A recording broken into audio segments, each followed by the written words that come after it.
안녕하세요, 여러분. 오늘은 세계 여러 나라 사람들과 비교했을 때 유독 한국인만이 갖고 있는 혹은 유독 두드러지게 보이는 독특한 민족성에 대해 말씀드리려고 합니다.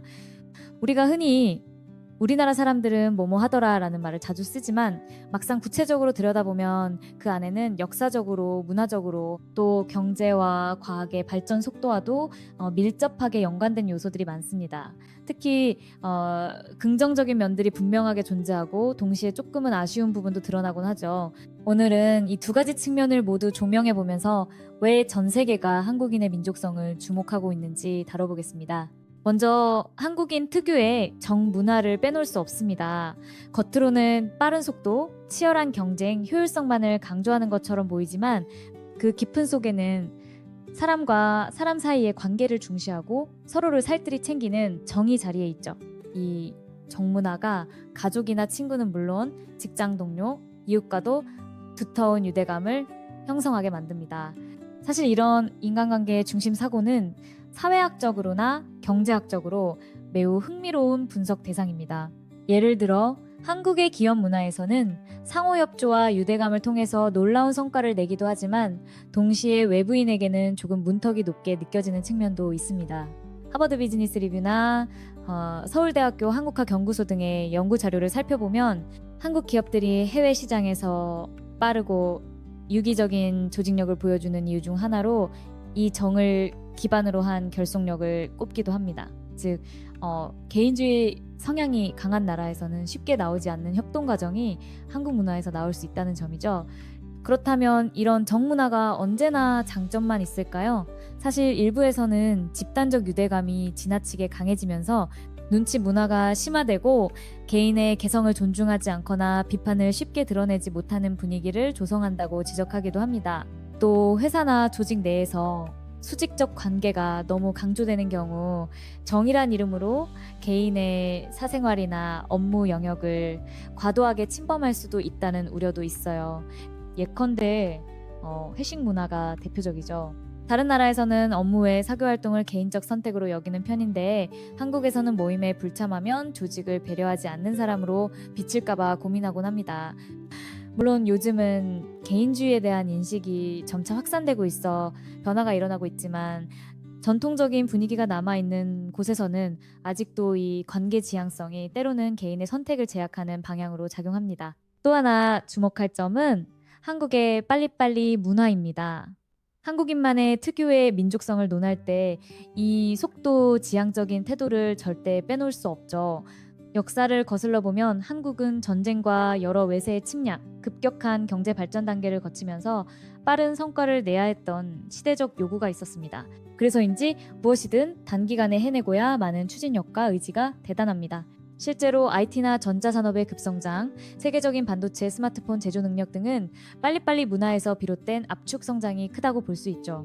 현대 사회의 초연결 시대에서 한국의 이러한 문화는 기업의 기술 혁신과 산업 구조 재편을 빠르게 이끌어내는 강력한 동력이 되었습니다. 하지만 빨리빨리 문화가 가져다주는 과도한 압박감도 분명히 존재합니다. 무엇이든 빨리 처리해야 한다는 조급함 속에서 때로는 과정에서의 섬세함이나 안전, 그리고 장기적인 관점이 소홀해지기도 합니다. 또한 심리적 스트레스가 높아져 번아웃으로 이어지거나 개인이 여유를 가지고 창의적으로 생각할 시간을 빼앗기도 합니다. 최근에 기업의 연구개발 분야나 디자인, 예술 쪽에서 창의력이 강조되고 있는데 이 창의력이 발휘되려면 일정 정도의 여유와 실패의 허용이 필요하다고 하잖아요. 그런데 빨리빨리 문화에서는 실패나 지연을 용납하기 어려워해서 단기 성과는 높이지만 장기적인 혁신을 저해할 수 있다는 비판도 있습니다. 이러한 문제의식 덕분에 요즘엔 빠른 실행력과 동시에 충분한 검토와 관찰 과정을 중시하는 방향으로 기업 문화가 서서히 변하고 있는 추세입니다. 한국인의 교육결 또한 세계적으로 주목받는 부분입니다. 전통적으로 산업공상 문화가 있었다고들 말하곤 하지만 현대 한국 사회에서는 지식과 학력을 중시하는 경향이 더욱 강화되었죠. 이 때문에 학생 시절부터 경쟁적으로 학습하는 분위기, 학벌 사회, 사교육 시장 등이 커졌고 이 교육결이 한국의 높은 문해력과 우수한 이공계의 인재 배출, 그리고 IT 바이오 반도체 등 기술 산업의 성장으로 이어진 측면도 큽니다. 실제로 경제협력개발기구의 국제학업 성취 도평가에서 한국 학생들이 상위권을 차지하는 사례는 이미 여러 차례 보고되었고 전 세계적으로 화제가 되기도 했죠. 과학계나 기술 분야에서도 한국인 연구자들의 역량이 뛰어나다는 평가를 자주 받는데, 이는 어린 시절부터 심도 있는 교육을 적극 권장받고 연구기관이나 대학에서도 빠르게 최신 기술을 도입하는 문화와 밀접하게 관련됩니다. 물론 이런 높은 교육열에는 그늘도 있습니다. 지나친 경쟁으로 인해 청소년들이 스트레스를 많이 받고 창의적 사고보다 시험 성적 위주의 교육이 강조되면서 일종의 학력 인플레이션 혹은 교육 시스템의 획일화가 문제로 떠오르기도 합니다. 또한 경제적인 측면에서도 사교육 지출이 가계에 큰 부담을 주어 사회적 양극화를 심화시킨다는 지적이 나오죠. 그래서 최근에는 행복교육이나 혁신학교 같은 움직임 혹은 미래형 교육과정 등에 대한 논의가 활발해지고 있으며 이 부분도 점차 개선될 가능성이 높습니다. 한국인의 공동체 의식 역시 주목할 만한 강점입니다. 외환 위기와 같은 경제적 위기에 맞닥뜨렸을 때 시민들이 자발적으로 금 모으기 운동 등을 펼쳤던 사례가 대표적이죠. 서로를 향한 응원과 협동, 국가적 이슈에 대한 높은 관심이 글로벌 차원에서도 놀라운 현상으로 여겨집니다. 그 덕분인지 한국은 어려운 시기에 국민 모두가 힘을 합쳐 극복해낸 사례가 상당히 많은데요. 이는 개인이 움직이는 것이 아니라 공동체 전체가 우리라는 이름 아래에 모여서 함께 해결해보자 하는 태도에서 비롯됩니다. 더 나아가 K-방역으로 대표되는 팬데믹 대응 사례가 해외 언론에 큰 주목을 받았던 것도 정부 지침에 대한 국민적 신뢰와 협조가 빠르게 이뤄졌기 때문이라는 평가가 많습니다. 그렇지만 반대로 이렇게 높은 공동체 의식이 때로는 집단 내부의 이견을 드러내기 어렵게 만들고 다른 생각을 가진 소수 의견이나 개인을 배제하는 방향으로 작용할 수 있다는 지적도 있습니다. 집단 내 화합을 위해 다른 의견을 줄이는 분위기가 형성되면 장기적으로는 민주적인 의사결정 과정이 약화되고 창의적 접근이 억제될 수 있으니까요. 그래서 최근에는 집단의 단합과 더불어 다양성을 수용하는 문화, 개개인의 권리를 보장하는 방향으로 제도와 인식을 개선하자는 논의가 사회 여러 분야에서 활발하게 일어나고 있습니다. 종합해보면 한국인 특유의 민족성이라 할 수 있는 정과 빨리빨리 문화, 높은 교육열, 강한 공동체 의식 등은 역사적 문화적 배경에서 비롯되었고 경제, 과학 분야에서 한국이 급성장하는 동력이 되기도 했습니다.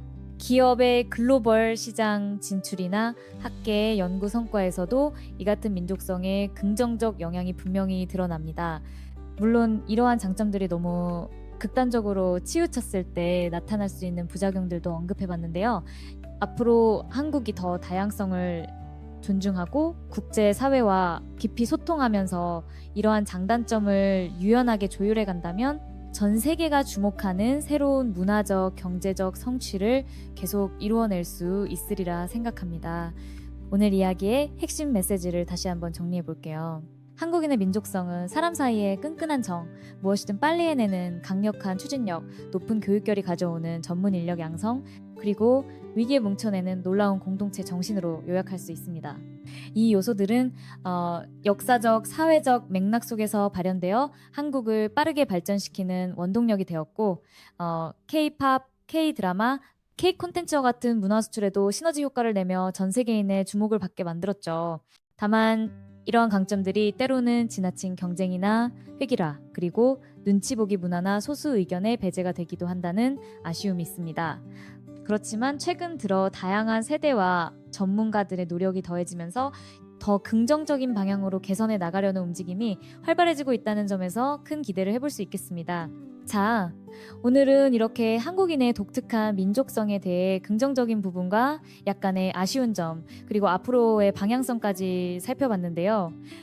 이미 한국은 세계가 주목하는 나라가 되었고 앞으로도 새로운 산업과 문화가 계속해서 주목받을 것으로 보입니다. 이러한 역동적인 과정 속에서 한국만의 강점을 지혜롭게 살리고 동시에 우리가 놓칠 수 있는 부분을 보완해 나간다면 전 세계가 더욱 놀라워할 만한 발전을 이어갈 수 있을 것입니다. 오늘 영상이 여러분께 새로운 통찰과 흥미로운 시각을 제공했길 바랍니다. 끝까지 시청해주셔서 감사하고 다음 시간에도 더 깊이 있고 유익한 이야기로 찾아뵙겠습니다. 감사합니다.